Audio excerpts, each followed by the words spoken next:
stress is the great equalizer. But the goal of life is really about making sure that this stress can serve you rather than harm you. Resilience and stress go hand in hand. Every single society has some concept of toxic resilience because it's a manifestation of hustle culture. Multitasking is a myth. It's a scientific misnomer. There's actually no such thing. Life is noisy in 2024. How are we going to quiet down the noise? It's just about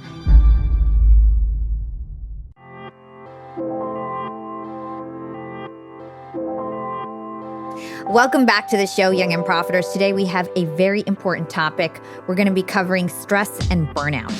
As entrepreneurs, we are even more stressed than the general population. We deal with more uncertainty and unpredictability.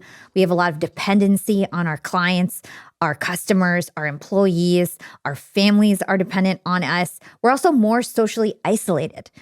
On top of all this, we're very passionate. And passion is a double-edged sword. The more passionate you are, the more emotionally dependent you are on your work, where every failure seems like a personal failure, a personal setback. And so as entrepreneurs, we're more prone to stress. In fact, 25% of entrepreneurs believe that they're burnt out right now. So I'm bringing on Dr. Aditi Nerurkar to the show to help us reverse our burnout and stress. She's an expert on the topic. She's a doctor, an author, a TV correspondent. She wrote a new book called The 5 Resets. I can't wait for this conversation. It's so important to take care of our mental health, young and profiters. So without further ado, here's my conversation with Dr. Aditi Nerurkar. Hi, Aditi. Welcome to Young and Profiting Podcast. It's such a pleasure to be here, Hala. I'm so excited for this conversation. So I actually have been studying mental health and business for the past few weeks. I just had this webinar this past Wednesday where I was sponsored by BetterHelp, and I covered things like neurodiversity and entrepreneurship, mental health and entrepreneurship, stress, burnout, relationships. And I had so much fun studying for this, and I had wished our conversation was just a little bit earlier, but I'm doing it again next week. So I'm like, whatever I learned from Aditi, I'm just going to put it in the presentation and use it. So I can't wait to just learn from you today. And so my first question to you is just to really understand, like, how stressed are we all? Like, how stressed are we as a society? I know we're just coming out of the pandemic. So can you help shed some light on this? We are seeing unprecedented rates of stress and burnout right now, Hala. I mean, as a doctor, I've known that stress and burnout has always been something that people, certainly come to me and other doctors about. But the statistics are staggering right now, based on lots of different sources and data from different touch points here in the US and abroad. We're seeing rates of 70 to 74% of stress and burnout, and that number is slightly higher in those who are entrepreneurs. That's like saying in a room of 30 people, 21 people are struggling with stress and burnout. So if you feel this way and you're an entrepreneur, you are not alone. It is not your fault, and there is a way out based on what we're going to talk about today. Amazing. And to your point, entrepreneurs feel so stressed out. And I personally believe one of the reasons why it's like one of our strengths is that we're so passionate, right? But being passionate is actually a double-edged sword because we then really tie ourselves with our work. Like, we are our business. So then anytime there's any sort of setback or failure, we feel like it's a personal failure rather than a failure in our business. And so it makes us more and more stressed out. So I can't wait to hear so many of your strategies. I read your book. It was so good. But first, I want to talk about how stress is actually not necessarily a bad thing. You say there's good stress, there's bad stress, and you call it a biological phenomenon that has actually helped us evolve as humans. So can you explain that to us? Yeah. So, when you and I and everyone else, when we say, I'm so stressed or it's been a stressful week, what we're describing is the bad kind of stress. But in fact, there are two kinds of stress, like you say. There's good, healthy, productive stress, and then there's unhealthy, bad, dysfunctional, and unproductive stress. The good kind of stress, scientifically, we call that adaptive stress, and the bad kind is maladaptive stress. So examples of good, healthy stress, what are they? It's, when you start your own company or when you're a new founder, that excitement that you have, or rooting for your favorite sports team, buying a car, graduating, expanding your team. There are so many examples of healthy stress in your life that help drive your life forward. forward, help you get excited, get up and take on the day. But when that good, healthy stress gets high, out of balance, off kilter, and it really starts going haywire, that's when problems can arise. And that's when it transforms to unhealthy stress. Like you said, because we have those two kinds of stress, the goal of life is not to live a life with zero stress. It's actually biologically impossible. You need a little bit of healthy stress to get up in the morning and take on the day, whatever your day may be, whether you're an entrepreneur or not. But it's about the goal of life is really about making sure that this stress can serve you rather than harm you. So it's not about zero stress. It's absolutely impossible to have zero stress in your life. You need a little bit of stress, but it just needs to be in balance. And that's the goal. Yeah, I want to get really nerdy and talk about like what actually happens to us biologically. And I think I want to start this off by understanding like what is the purpose of our nervous system? Essentially, your nervous system is there. Well, there's two kinds of nervous systems. First, you have the sympathetic nervous system and the parasympathetic nervous system. These are just big scientific words, but we'll break it down. So your sympathetic nervous system is fight or flight. That's like your stress response lives in your sympathetic nervous system. It's governed by a part of your brain called the amygdala, which is a small almond-shaped structure deep in your brain. And in scientific terms, we call this your reptilian brain or lizard brain because it's that part of the brain that hasn't evolved the way the other parts of the brain have. And your amygdala is what powers and drives your stress response. And so that's what the fight or flight or sympathetic nervous system does. The goal is survival and self-preservation. It's about keeping you safe. And so when that amygdala is on, that is the sense that you feel, that feeling of survival. And so what's happened now, the purpose of the amygdala and the sympathetic nervous system, your fight or flight system, evolutionarily, it was to keep you safe. So when you face a tiger in the forest, when we were all cave dwellers back in the day, evolutionarily, you would face a tiger in the forest and you would fight the tiger or you would flee. That's what the fight or flight response is. But now, all of these tigers, these metaphorical tigers, aren't this one moment in time and then you have a moment of rest. It's these things that just never go away. So for entrepreneurs, funding issues, growing, challenges with growth, challenges with meeting the demands of consumers, all of these business issues that people are facing, they're happening at a low hum in the background at all times. So that amygdala is just on at all times. And your amygdala needs a break. Your brain and your body both need a break biologically to be able to thrive. And so we can talk a little bit more about that entrepreneurial mindset. I had a clinical practice in Boston, which is like the entrepreneurial capital of the US. So I had lots of patients who were entrepreneurs. And just, what do you do and how do you manage to be able to be a successful entrepreneur, but protect and preserve your mental health in the meantime? Yeah. I can't wait to talk about some of your strategies to reverse stress, reverse burnout. But I want to understand more about like the feelings that we get when we're in fight or flight mode, because it's not like we know like, hey, my parasympathetic nervous system has turned on. Like you don't know that, right? So our parasympathetic is actually the good stress, is that right? Or the good, or where you want to be? Well, the parasympathetic system, whereas the sympathetic, what we talked about, fight or flight, the parasympathetic is rest and digest. And the good news is that both systems can be on at the same time. It's like a light switch. So when one is on, the other is off. It's mutually exclusive, and the other is on, the other is off. So what you're aiming to do with time is to get out of that sympathetic amygdala mode and back into that parasympathetic rest and digest mode where you are, other parts of your brain are taking over again. That part of the brain that takes over is called the prefrontal cortex. Again, it's a long scientific word. If you put your hand on your forehead, it's the area right behind your forehead. And that prefrontal cortex is like what adulting is all about. It's, it governs memory, planning, organization, strategic thinking. It's ideally what entrepreneurs like. They want a really strong prefrontal cortex. You want, when you're an entrepreneur or a worker in any capacity, whether you work for a large corporation, whether you're at home. and work from home. So there are so many reasons why you need that prefrontal cortex. And what happens with stress and burnout is that the amygdala kind of hijacks the functions of the prefrontal cortex and drives the train. And what you want to do is you want to slowly, through various things that you can do to reset your stress during the day, you can get that prefrontal cortex back into the driver's seat. So you're making good decisions. So you're having that forward thinking and strategic thinking.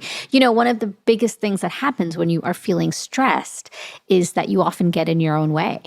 And you are so stuck in the here and now, in that immediate sense of survival. It's not you. It's not your fault. There's nothing wrong with you. It's actually how your biology is built. Because like we said, the amygdala is all about immediate needs, survival, self-preservation. It cannot think about a future. It's all about what's happening in the here and now. And that's why we want to dial down the volume of the amygdala. Yeah, it makes a lot of sense. So I know one of the big concepts in your book was about resilience. And you say that resilience is really dependent on stress. So I'd love to understand your definition of resilience and how stress plays a part. Yes, resilience and stress go hand in hand. When you think about what is resilience, the scientific definition is that it's your innate biological ability. So we all have it. And it's that ability that you have to adapt, recover, and grow when life throws you a curveball or you have a challenge. Now, resilience doesn't function in a vacuum. You need a little bit of stress, that healthy, positive stress for resilience to show itself. What happens, though, is that word resilience, you and I hear it, and others who are listening to this conversation may hear the word and have a visceral response because it's gotten a really bad rap over the past several years. The word resilience has a positive connotation, but it feels very negative when you hear it. And the reason it feels negative now, you're like, oh, don't tell me to be resilient.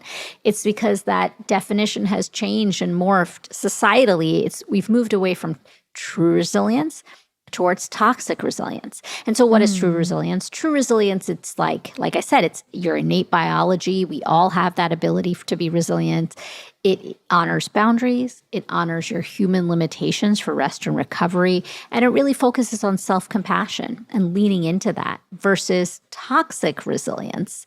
Toxic resilience is when you and I hear the word resilience, immediately you cringe. That's toxic resilience. It's a mind over matter mindset. It's productivity at all costs. It's like all systems go all the time. It's the Energizer Bunny here in the US, just keep going. In the UK, keep calm and carry on.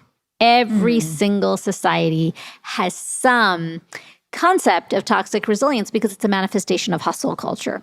And so I hope that the entrepreneurs listening, what they take away from our conversation is that you can be resilient and you can still get burnt out. That's called the resilience myth, that people think, oh, I can't be burned out. I'm so resilient. Those two things, because what you're likely living through is this idea of toxic resilience, because we've been taught from a really young age that resilience is about tolerating a lot of discomfort, but that's not actually true resilience.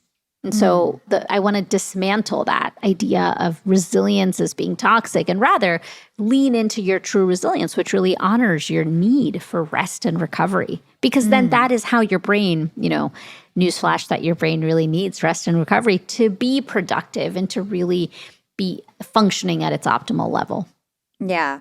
Well, I found out from reading your book that a lot of your passion for stress and burnout actually came from a personal experience where you were in a very toxic place in your life. You were in residency, you're working 80 hours a week, and you were so stressed that at one point you thought you had a heart condition. That's right. Talk to us about that time in your life. What were you going through, and how did that bring about your passion to start figuring out how to recover from stress and burnout? Yeah. So I was a medical resident. It's kind of like similar to entrepreneurship. You are just on and working 24/7. I worked 80 hours a week, like you said, and saw death and dying on an everyday basis. Things that no mere mortal should see. We in medical residency, you see it. And back then, like 25 years ago when I was in training, no one talked about words like self-care or self-love or boundaries. Like there was none of that. And so I was taught in my medical training early on. I mean, we're talking like the second year of medical school. I was taught that pressure makes diamonds. That was the mantra we were taught. And so anytime I was in a situation that was difficult or, like I had worked long, I'd done a 30-hour shift and I was really tired. Anytime I said, I want to rest, I would say, no, pressure makes diamonds. And I was a diamond in the making. And then my diamond cracked. And it cracked one fine day out of the blue. I was rounding. I was in the cardiac ICU. I was the senior resident. I had just finished a really brutal call where we had a lot of patients that we admitted to the hospital. And I was finishing up in the morning, just, checking in on every patient before I headed home. And I suddenly felt like a stampede of wild horses across my chest. Never happened before. It felt like, knocked the wind out of me. I sat down immediately, profusely sweating. The nurse and I, she and I had worked together a lot. She gave me some orange juice and I drank it quickly. And then the feeling passed within seconds. And we both kind of laughed it off. And then I got up and I kept working, which just goes to show you, like how much you are indoctrinated with this idea of pressure makes diamonds. That feeling of the stampede of wild horses never happened again at work, but it happened almost every night as I was going to bed for weeks and weeks until I finally hit that point of thinking, okay, I need to go see someone, a doctor. So I went to go see a doctor and they did the medical tests and checked my heart and, echocardiogram, like a heart ultrasound, EKG, all of the blood tests, anemia, thyroid, electrolytes, all of that. And everything checked out fine. And so my doctor was lovely. And she said, everything's great. Big reassuring smile. It's probably just stress. Just try to relax. I know it's hard. I've been there, medical residency. And just ushered me out of her office. So what I got was relax more. I'm like, okay, relax more. I went to movies, hung out with friends. I was single at the time. Now I'm married and a mom. I went out. I spent time with, I was still working 80 hours a week. I didn't have a ton of time, but I did what I could. I had dinners with family and friends, retail therapy, went to a spa, took a vacation. I did all of these things to try to relax more, but nothing really worked. And the only thing that worked was when I put my scientist hat on. And I was like, okay, I need to figure this out. Stress, brain, body, like what is happening to me? And why am I feeling like this?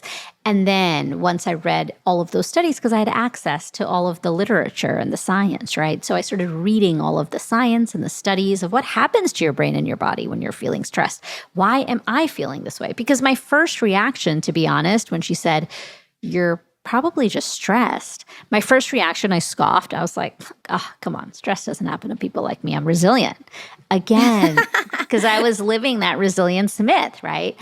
And so then I slowly, over 3 months, started following, through the science. I started putting into practice all of the things I was learning. And then I found my way out of stress. And when I found my way out of stress, that's when I said to myself, I want to be the doctor that I needed during that time. So my response to a stressed patient wouldn't be, just try to relax more. Very well-meaning, but not helpful at all. This episode is brought to you by BetterHelp. Young and profiters, as entrepreneurs, we often have our nose to the ground. We are so focused on hustling, building our financial wealth, that we forget about our mental health. For a long time, I did not care about my mental health at all. And as a founder of a company, I felt like I lost a lot of relationships and I felt lonely and I needed help. Especially, I went through a breakup in February.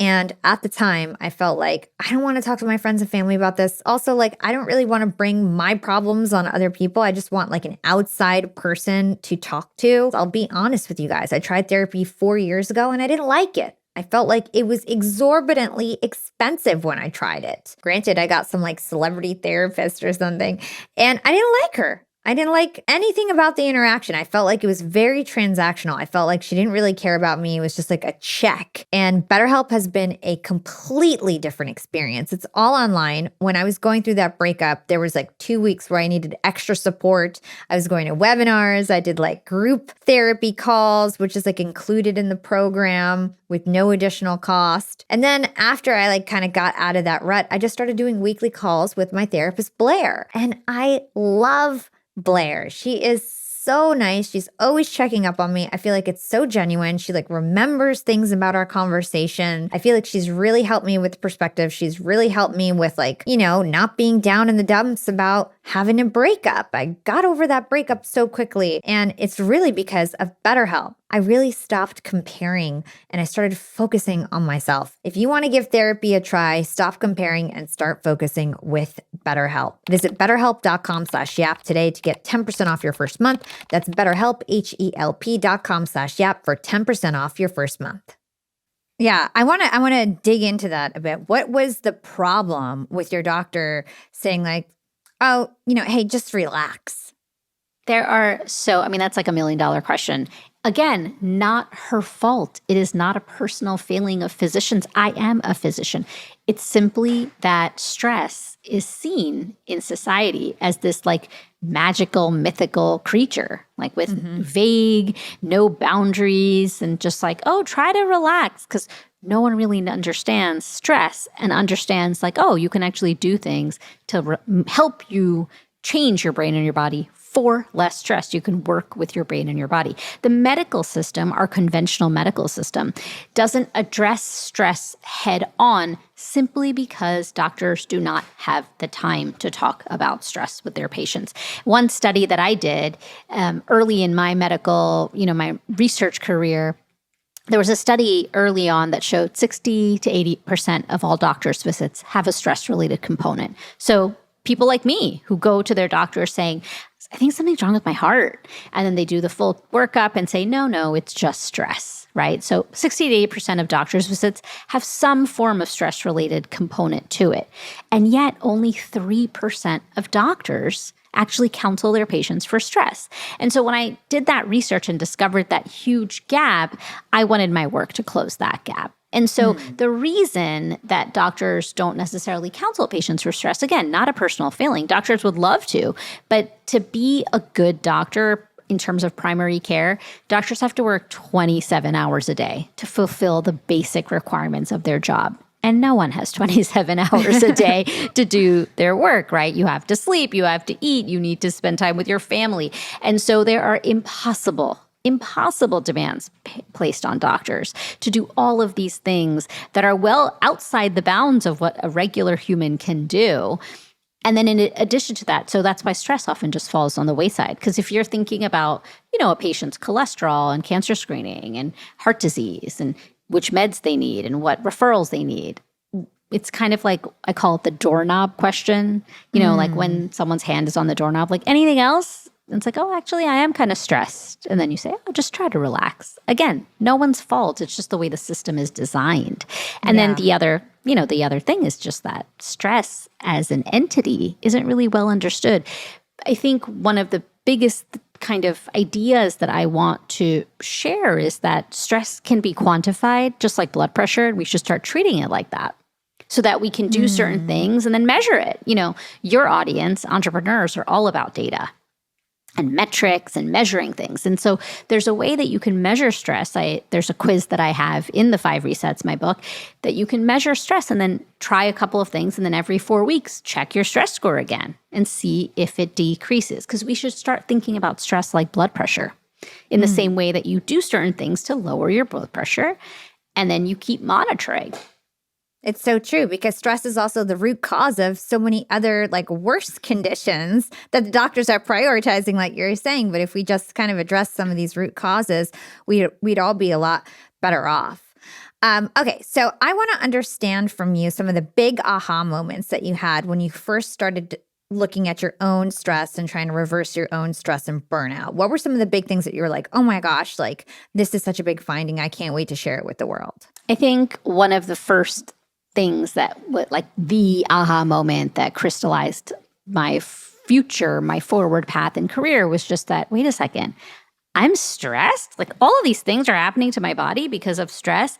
And then, oh my goodness, I can do certain things in my day-to-day to reset my stress. Like that felt something that, that was like out of the bounds of anything I had even considered. First, that I could get stressed because I was resilient. I was living the resilient Smith, which is like, resilient people don't get stressed. We're superheroes.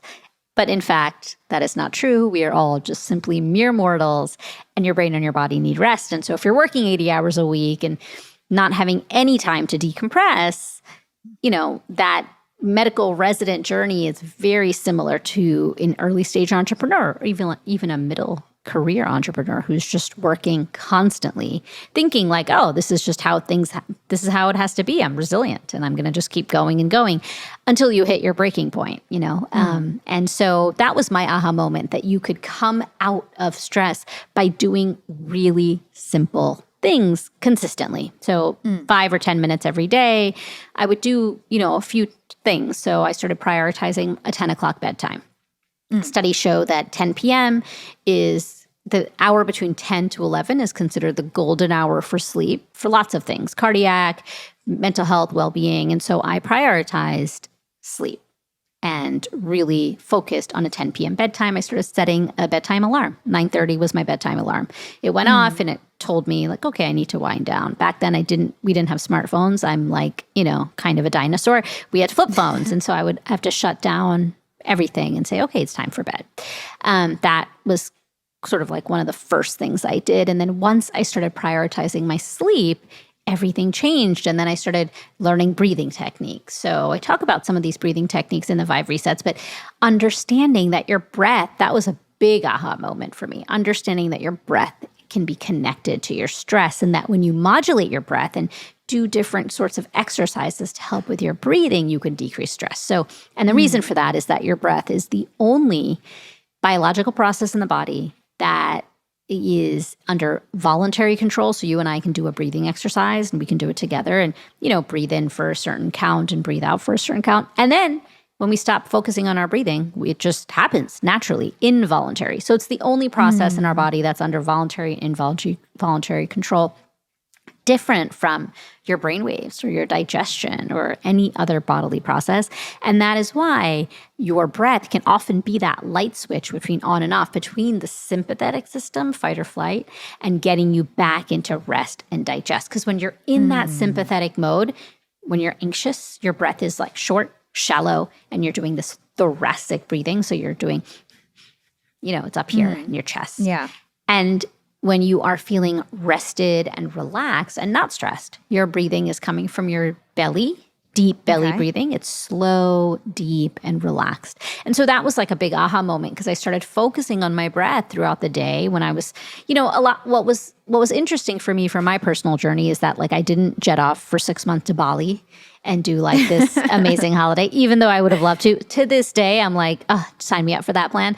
I continued working 80 hours a week, continued my residency, and just kept going, but brought in a lot of these things. And over time, it still worked because I was able to reset my biology in the brain and the body. Just like your entrepreneurial, audience, it's not like you have to abandon all these plans that you have. It's just about paying a little bit closer attention, changing some routines you may have. And so that was like another big aha moment. And then I've continued to have a lot of aha moments. I think another really big aha moment was, I always, as a doctor, I would see patients. So I would understand like one-on-one what was happening with patients. And even in my crowded waiting room, I would notice that there's this stress paradox, which is this idea that people are all suffering with stress. I mean, we talked about the statistics, right? Like 70 to 74% of people in the UK, one study showed 90% of people. So you can kind of say that like everyone, you and I together today, are struggling with stress and burnout in some capacity. Of course we are. We're just regular people living in this world and, at this time in life. But when I would notice that in my waiting room, no one was talking to each other. So it's like we're all facing stress and burnout, but the paradox is that it's like a universal thing that's happening, and yet we are completely isolated in the experience, which is wild. And I started noticing that like another aha moment was on a much bigger scale when I started giving talks. So when I started speaking to audiences of like 1,000, 10,000, 20,000, 50,000, then I noticed like, oh my God, this stress paradox and the stress and burnout that people are feeling that I would see one-on-one in the waiting room when you see patients, it was happening on like this huge scale. Really, I kind of understood like, wow, this is a universal problem that people are facing across ages and genders and types of jobs people have and where they live. Stress is the great equalizer. So good. And I want to take a moment and kind of just like move away from the science for a second and talk about your career, because the best business ideas come about when you're solving your own problems. And you talked about how you wanted to be the doctor that you didn't have when you were a resident, right? So talk to us about how finding this passion of wanting to help people with their stress has actually changed the trajectory of your career. That's a great question. I never really thought about this as a career path. I know that early on, people would, read my long emails and say, "You're a great writer." And I thought, okay, cool. Like, what am I going to do with that?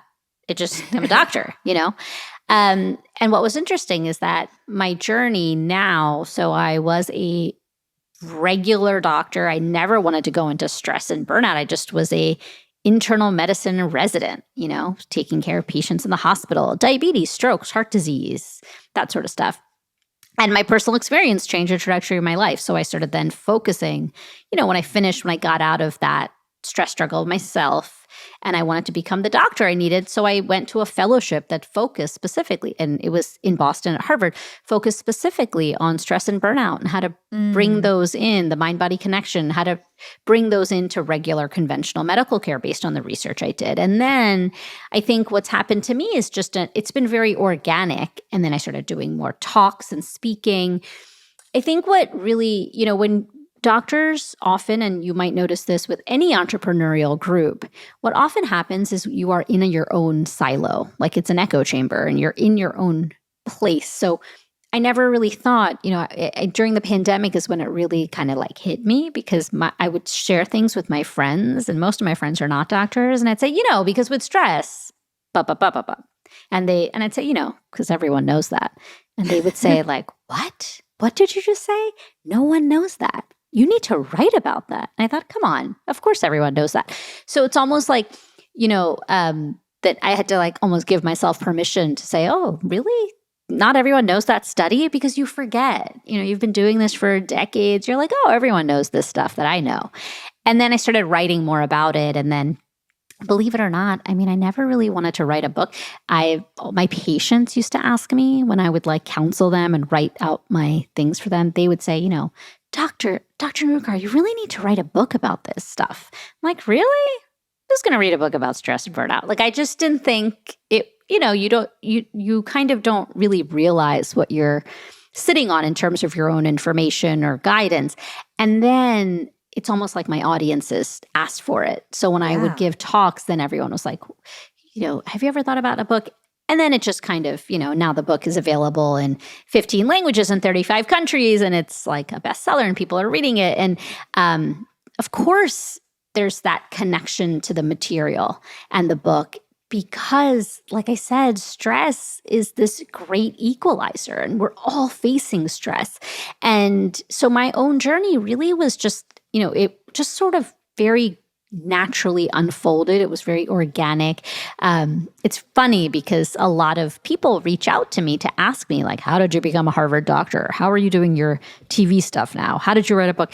And it wasn't like I had this grand plan at all. And I just continue to evolve based on what the need is. To me, in fact, Hala, it feels very similar. Like when I'm speaking to a patient, I don't see patients currently.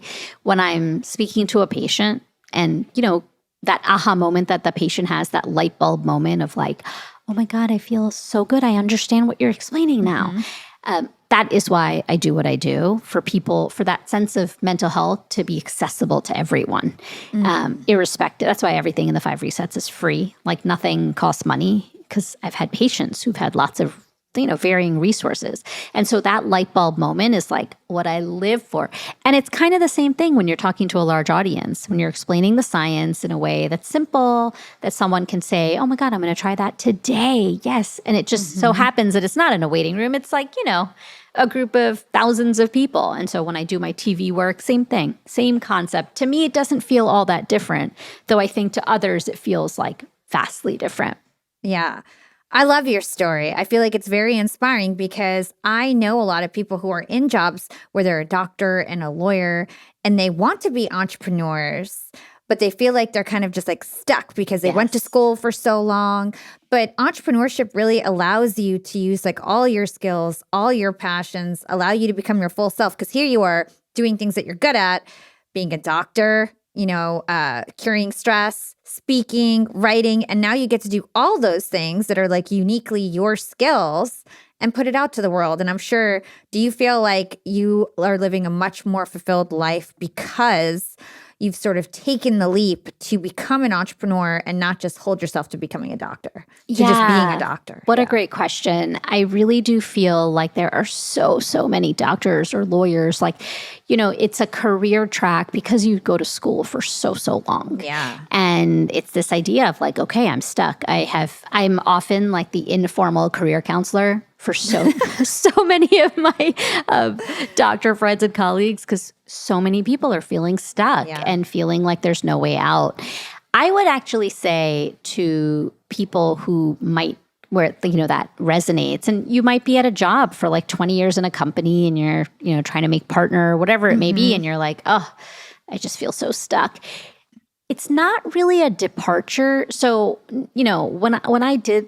when I made this pivot, it wasn't a real departure for me because I was still using all of those skills. So nothing is really ever wasted. Yeah. So the connection, the skills of building rapport and the therapeutic connection that I made with patients, I just translated that into the written word. So then I wrote about that. I connected with my reader. I connected, or when I do my TV segments, I connect with the audience because it's a skill that is so transferable. And especially if you are in a profession like medicine or law, or if you've done something that you've studied for many, many years, chances are every skill that you have learned, you can use it in another way. And so, yes, to answer your question, I feel deeply fulfilled now in a way that I didn't before.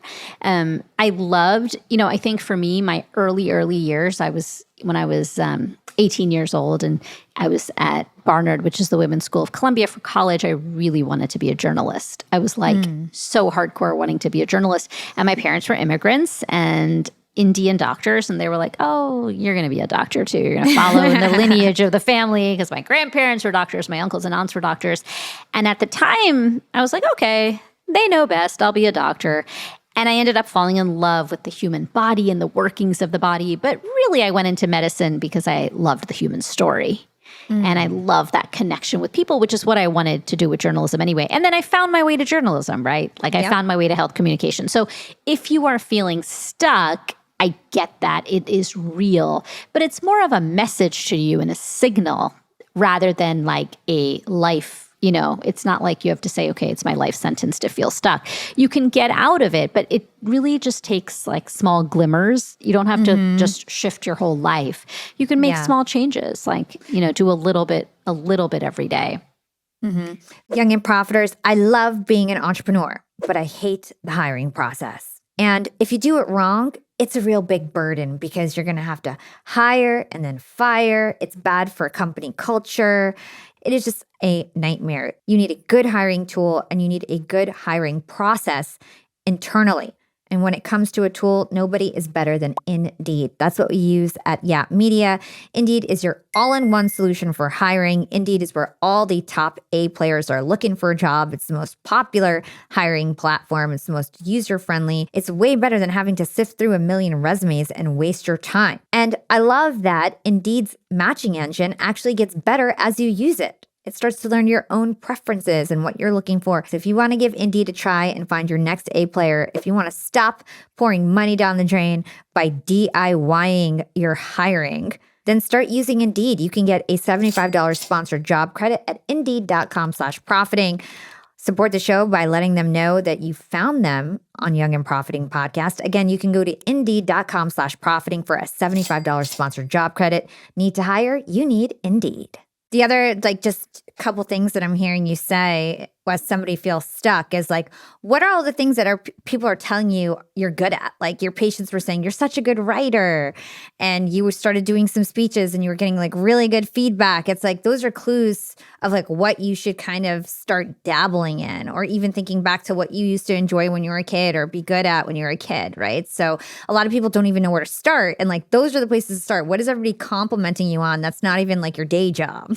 Yeah, it's one of my first resets. In fact, in the book, I write about this one patient in particular, but it's uncover your buried treasure and uncover your childhood treasure. So Carl Jung, who is a philosopher, talked about this idea of like, what do you do that makes the hours pass like minutes? And what did you do as a child that made the hours pass like minutes? For me, communicating, so whether it would be like talking to a patient and explaining something, educating, that was always something that felt really easy to counsel someone, to educate someone, to show them the information and explain it in a way that, simplifies complex scientific information. And so there are so many skills like that. Write it all down, because I think for me, I wish, like in hindsight, I'm like, maybe if I had written down all of those things, like you say, it's like a great idea to, gather all of those things that people are saying and just write it down. Like good writer, good communicator, good. And then you're like, okay, what do I do with this? Yeah, love it. Okay, so this is a great transition. I want to spend the rest of the interview talking about your new book. It's called The 5 Resets, Rewire Your Brain and Body for Less Stress and More Resilience. So can you first talk through us at a high level, your 5 resets? What are they? The 5 resets are essentially, it's a roadmap. And it helps you get out of, like we talked about, like get you out of that here and now and amygdala, high stress, and into a better mental state. So we can go through each of those resets. There are 5 of them. And in those 5 resets, there are about 15 science-backed strategies. Everything is based on the science. So the first reset is get clear on what matters most. Again, it helps you get out of that immediate survival mode and towards a thriving mode. And there's, of course I talk about the amygdala and prefrontal cortex, but really it's that idea of switching your brain and resetting it away from the amygdala to the prefrontal cortex. The second is find quiet in a noisy world. We talk a lot in that chapter and that reset about figuring out a way to protect your mental health while still remaining an informed citizen and a productive member of society. But how? How can you carve some quiet in this hyper-connected world, particularly if you're an entrepreneur? The third reset is to sync your brain to your body. It's about the mind-body connection. We spoke a little bit about that, about the breath and how the breath can help get you centered in the here and now. But there are several other strategies. The next is about bringing your best self forward. And so how can you bring your best self forward? What are some of the things that you can do to help bring your best self forward? And I think I named all 5. I'm not sure. Come up for air. Did you say Come that up for one? air. Come up for air is another one that really focuses on creating pause and breath throughout the day, simply because we are moving at a frenetic pace right now. All of us are in every industry. And again, based on what we talked about earlier, Hala, it's a myth to think that you are going to be able to continue on and on. An example that I give in the book with a patient is an entrepreneur, because I've had many patients who've been entrepreneurs. And one question I often ask my entrepreneurial patients is, what is your end game? And, people are going on all cylinders and they're not really thinking about like the end game, or they are kind of thinking about the end game, but not about how what they are doing now is going to serve the end game.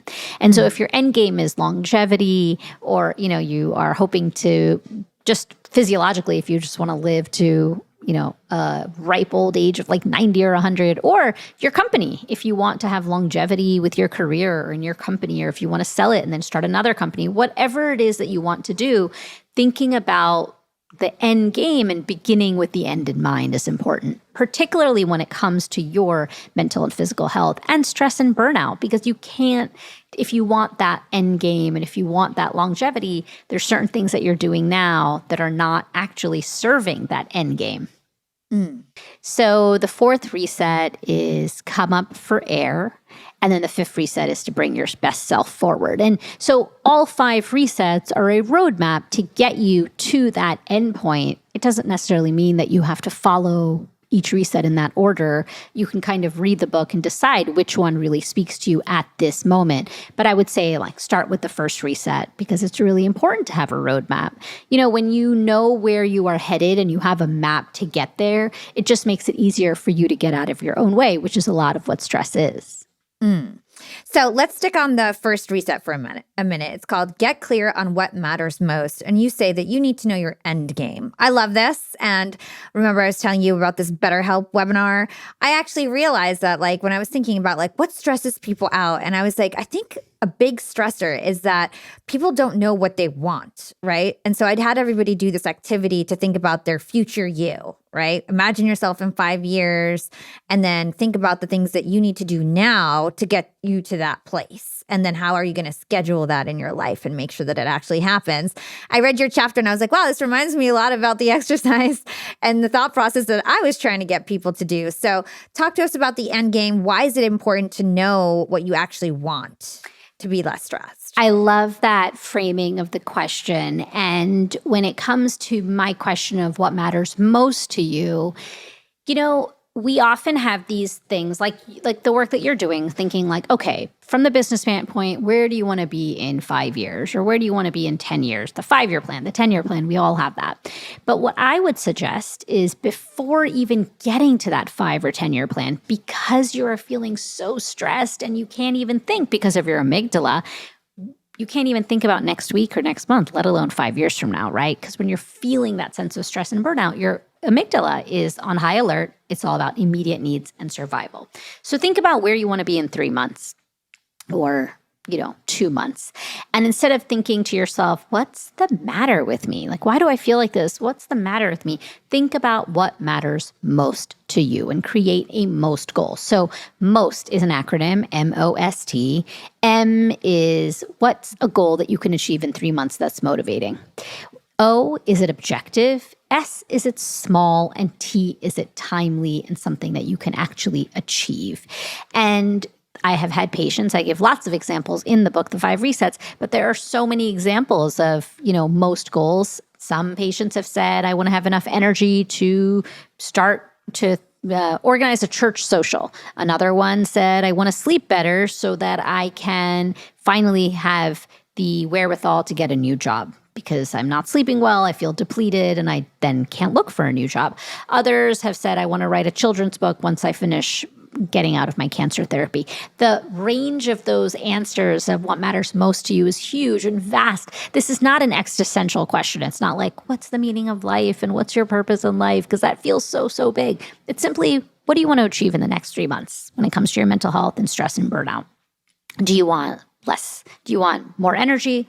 Do you want to feel less fatigued? Do you want to focus better, better concentration? Do you want to be more productive? Do you want to feel a greater sense of well-being or joy or less burnout?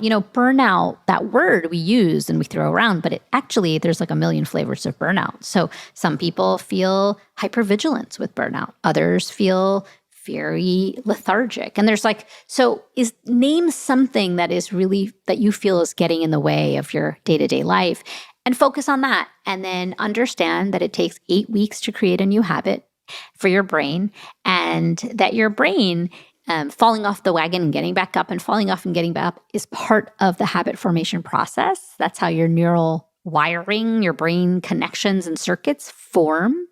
And give yourself 8 weeks to start, and then take the stress score that, give yourself a stress score, take the quiz every 4 weeks, and over time, you'll start decreasing your stress. But when you have that most goal, then you know what you're working towards, rather than this vague, ambiguous thing of I want to feel better. I want to have less stress. I want to be less burned out. But what does that actually mean in your everyday life? How does it show up for you in your everyday life? So another activity, since we're talking about exercises, and you brought it up earlier, it's find your buried treasure. And I just love this because I feel like, especially as entrepreneurs, a lot of us just self-identify with our work and we are our work. Like I was saying before, And we've got to be more than just our work, or else we're just not going to be balanced. So talk to us about this exercise and how we do it, why it matters. I love this exercise. And the genesis of this exercise actually came from several of my patients, but also one of my colleagues, my doctor colleague. I remember once, it was like a Tuesday afternoon, we were swamped with patients and we were finishing up our charts. And he says to me, "Oh my God, it's only Tuesday. I can't wait for Saturday. Can't wait to play the guitar on Saturday." And I said, "Oh, you are having a concert? Like, are you going to be performing like with your band?" And he said, "No, I just can't wait. That I usually play my guitar on Saturdays." And I said, "Oh, but what do you mean?" Like, I was so confused because he was clearly stressed and burned out, finishing his charts. And I said, "Oh, do you have to go get the guitar from someplace?" Like, asking all of these follow-up questions, like, why Saturday? What's the deal with Saturday and playing your guitar? It was Tuesday. And he was like really spent. And he said, "No, like, that's just my day to play guitar." And I was like, "Oh, do you rent a studio?" Like, many follow-up questions. And he's like, "No, what do you mean?" Like, he looked at me like, "Saturday's my guitar day." And then I offered, I was like, "Well, why don't you just play tonight when you get home?" And he looked at me like I was nuts. And I was like, "Why are you waiting for the weekend to do something that you love? I mean, just play for 5 minutes when you get home today." And he was like, "Wow, I never thought about that." And so he did. He played the guitar that day and felt immeasurably better the next day. And he came in on Wednesday morning and he was like, "Aditi, that was amazing. I can't believe you suggested this. I played my guitar for 5 minutes. It totally felt so great. It like made me feel like I was playing for an hour." And it was so interesting because I thought, wow, like he's been, withholding a sense of joy and pleasure that he could get every single day. Again, not a lot of time, 5 minutes. He's been playing the guitar since he was very young, loves it, feels such a sense of purpose and meaning and joy from guitar playing. Just a couple of songs, but he saves it for Saturday so that he can work all week and not have that joy. It was baffling to me. And I've had so many similar stories with patients where they're like, "Oh, I love, I don't know, whatever it is, yoga, or I love painting. Oh, but I can only do that on, Sunday." I'm like, "But what do you mean? Why can't you just have a little thing that you just doodle or just paint when you come home from work for 5 minutes or when your kids are asleep or, I don't understand." And then it was that idea of like, oh, wait a second, hang on. Again, it's the resilience myth. It's this idea that we have to tolerate lots of discomfort rather than leaning into our joy. And so I've had so many, again, doctors are all about pattern recognition. That's how we diagnose things. So for me, recognizing patterns in stress and burnout, it's the same as like recognizing pancreatitis or heart disease or whatever it may be, because I've been doing this for so long. So I was like, oh, this is a pattern. I see what's happening here. It's the resilience myth, like you're rearing its ugly head. And so find your buried treasure is simply that. That's the genesis of it. But it's simply think about 1 or 2 activities that you did as a child that brought you lots of joy. Like Carl Jung says, that made the hours pass like minutes. And figure out how to bring them into your day. So I give an example in the 5 resets of one of my patients with end-stage cancer who loved making clay figurines. And so she would hang out outside on her stoop growing up with her sister, and they would make little clay figurines. So when I saw her in a consult, I was like, "Can you go to the art store and pick up some clay figurines?" And so, of course, same reaction. "What do you mean? Why? Why would I do that?" She's a high-powered lawyer. And again, it's this idea of doing something simply for joy's sake, not to get ahead, not for an award, not because someone's going to see it, but simply because it brings you joy. For me, it's art. For me, it's also yoga or being in nature. I mean, there's so many. It has to be easy and accessible. It doesn't have to be this like huge thing, just something small that you can do every single day at the end of the day or at the start of the day or during your lunch break or whatever it may be. So it's a way to find your buried treasure, and then it connects you to that part of yourself. So what happens scientifically, not to get all scientific, but it gets you into the state of flow. And when you do something like that, like whether it be guitar playing or painting or anything that you enjoy, writing, the reason that's that expression of like making something like that you're spending hours on past like minutes, it's because it gets you into a state of flow. And the state of flow for your brain is very therapeutic and healing. It signals, a cascade of lots of neurotransmitters and hormones and other things in your brain to help decrease stress and burnout. So that's the scientific reason for it. But science is sometimes boring and people don't want to hear the science. And instead, it's like find your buried treasure. Find something that you love doing as a child that you can do just for 5 minutes again. Well, you just inspired me to make sure I start singing every single day. Every day, Hala. I Hala. my whole life, and sometimes I'll just burst out into song, but I feel like I'll make a point that I need to just start singing every day. Schedule it in. So, like during lunch hour or you have a break, we all have natural breaks in our day. So whether you are a working parent or whether you are you might not have kids and you might be caregiving in some capacity. I understand that we all have our work. We have our caregiving responsibilities. Life is very, very full and busy. But there are natural moments in the day when you can sing. Sing in your car if you drive to a place, like actively, schedule it in to sing. It has to feel, that's the other kind of tip is that like when you're trying to find your buried treasure, it's not like suddenly an hour of time is going to free up for you in the day. And then you're going to suddenly during that time say, oh, I should play my guitar. I should sing. Of course not. That's not how life works. You have to schedule it in. So, schedule it in every single day. The reason you want to do something new every day, and like that's why I said to my colleague about the guitar playing or to my patient with clay building, for you with singing, it's because when you are learning something new, it's easier to do it every day rather than once in a while because you avoid decision fatigue. So that's how your brain works. So if you're like, oh, I'm going to start a fitness regimen or I'm going to sing Tuesdays and Thursdays at this time. Chances are something's going to come up on Tuesday and you're not going to do it. And then Thursday, same thing. And so instead, if you just say to yourself, low-hanging fruit, I have to practice my singing for 5 solid minutes. Dr. Nerurkar told me, it's like doctor's orders, for 5 minutes every day, then you'll fit it in. And then that's how you create a habit, by doing a little bit every day. Yeah. Young and profiters, there is no better time to start a business. There's no better time to be an entrepreneur. You just need a good idea, and then you need to open up shop. And if you want to open up shop, the number one solution is Shopify.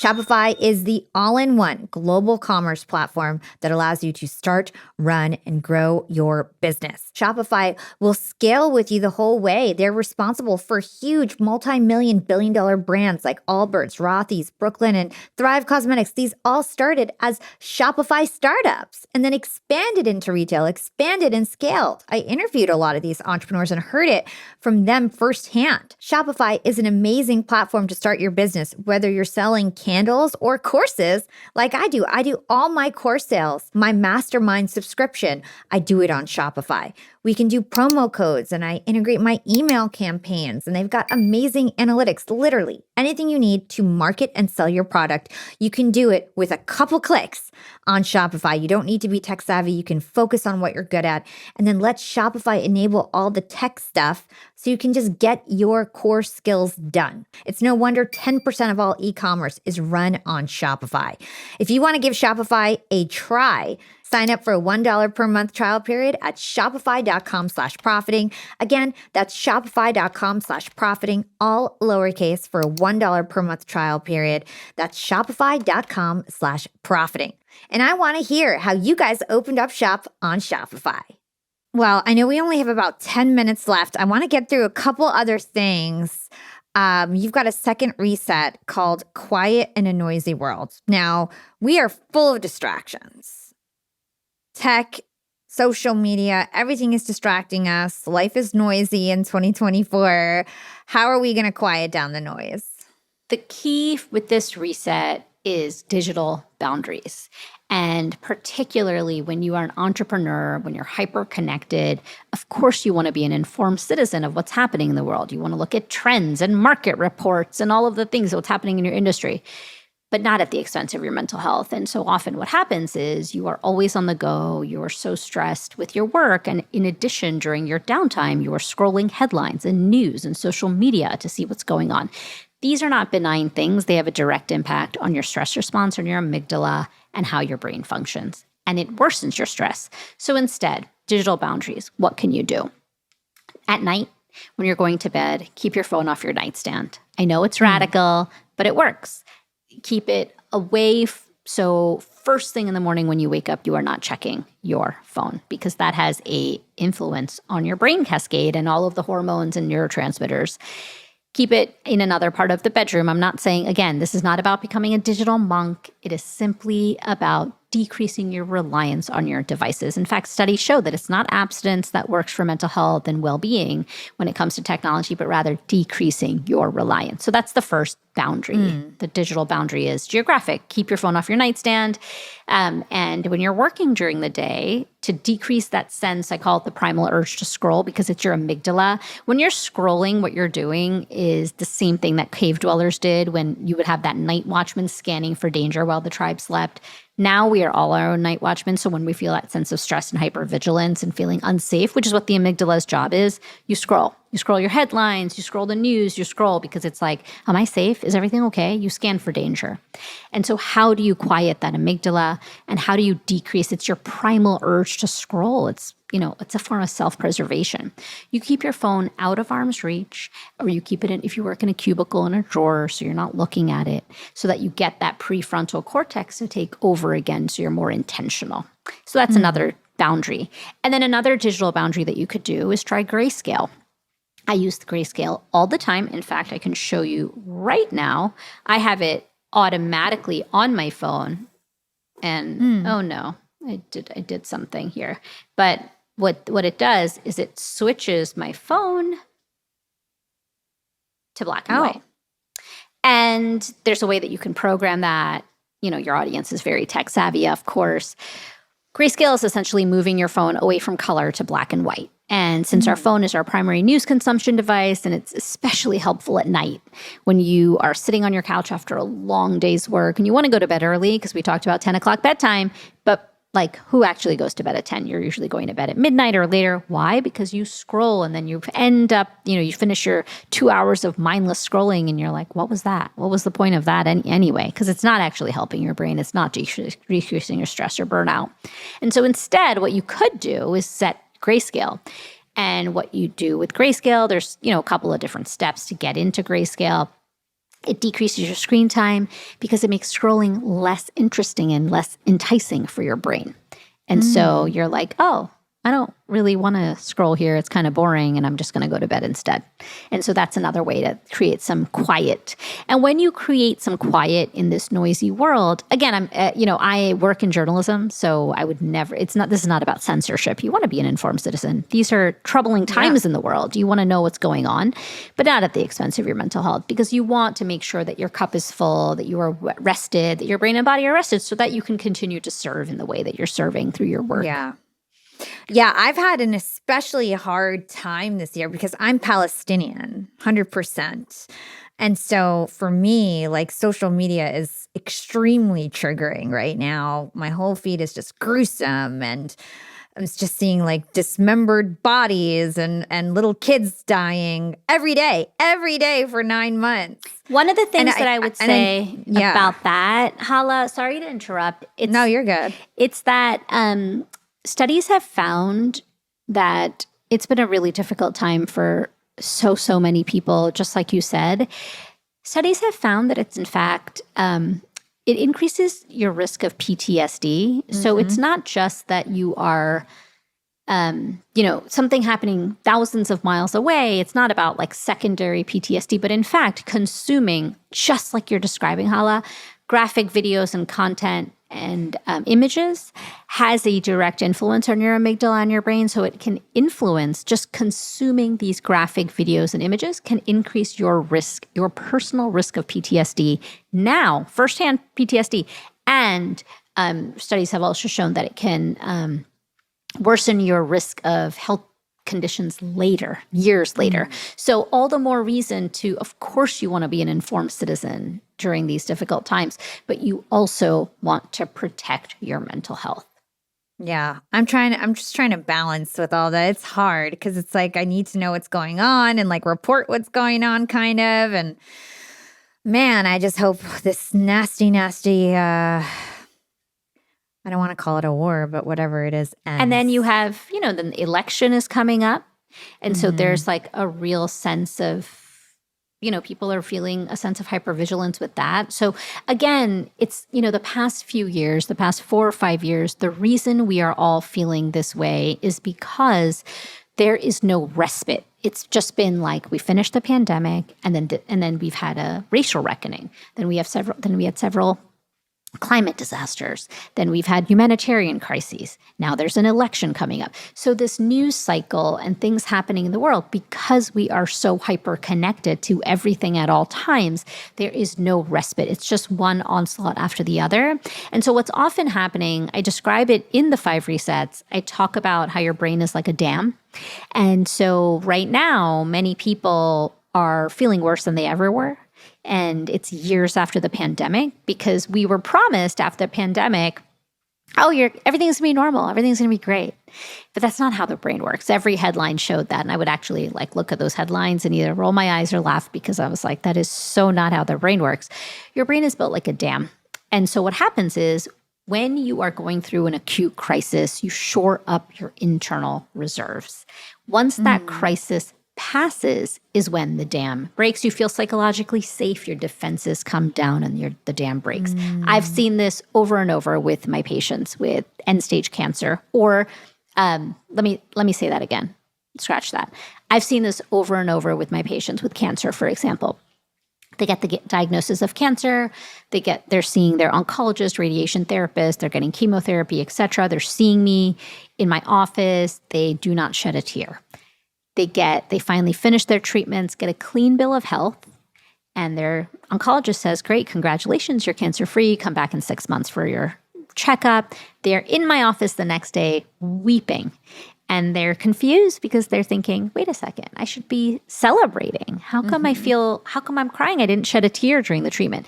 It is because when you feel psychologically safe and that acute crisis is over, is when the dam breaks and your true emotions emerge. Similarly, what many of us are feeling now, if you ask people, how are you feeling with your mental health? People are actually feeling worse now than they did back in 2020 or 2021 when we were in lockdown and during the pandemic. Of course, there was struggle and people were struggling then too. But the reason is because a lot of those pent-up emotions are coming up to the surface now, coupled with all of the things that are happening in the world. So if you are feeling a sense of stress and burnout, it's a very human reaction to what's happening, first biologically with the dam breaking and also what's happening all around us. And, what's coming up for those of us who live in the US with the election and what that could mean. So eye-opening, everything that you're saying. It's things the whole concept of the fact that your mind is a dam and you don't even realize the stress you're in the moment, and it really just happens and hits you later.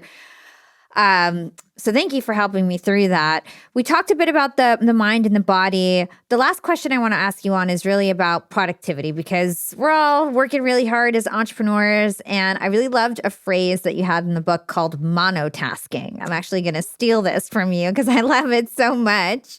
And I know multitasking is the worst thing we can do. Multitasking is a myth. You make errors when you multitask.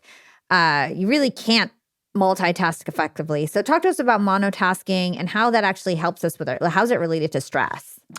Monotasking. So the thing is that, let me say that again. Multitasking is a myth. It's a scientific misnomer. There's actually no such thing. When you multitask, you are doing 2 things at once. It's called task switching. You're not, in fact, doing 2 things at once. You're doing one thing and then the other thing in rapid succession, back to back. And your brain is really wired to do one thing at a time. And so what happens with multitasking or task switching, multitasking or task switching weakens your prefrontal cortex. Remember that part of the brain that we talked about at the start of our conversation, which is about strategic thinking and planning and memory and organization and all these important things. Multitasking or task switching, it decreases your productivity, ironically, decreases your cognition, your memory, your attention, all of these things that you would think multitasking is not doing. So the antidote to multitasking is actually monotasking, doing one thing at a time. And the way you monotask, I lay it out in the 5 resets because that's like a very common question I get. It's like, how can I do one thing at a time? I live in a world where things, 10 things are expected of me all at once. And so you can focus on time blocking as a technique. And that is simply, let's say you have 4 tasks to complete in an hour. Spend 10 minutes on task 1, take a 2-minute break. Spend 10 minutes on task 2, take a 2-minute break, and on and on. So as you move through, you're not doing all 4 tasks at the same time. Again, biologically impossible. You can't actually do that. That's not what your brain is doing anyway. And when you do monotasking or time blocking, it preserves your mental health. It preserves your prefrontal cortex and increases your productivity, believe it or not. And tell us about the fake commute, because I feel like so many entrepreneurs work from home, especially. So I definitely wanted you to share this one. Fake commute is what I do. I really suggest it. So when you think back to your days of being quarantined, or even when you're working from home, your brain needs compartmentalization. So think back pre-pandemic when very few people were working from home. You would go to your office and then you would come home, and the commute serves 2 roles. So first, just getting you from point A to point B, but it also serves a psychological role. It gets you out of home mode into work mode. Now, the fake commute is a way to preserve, let me say this again.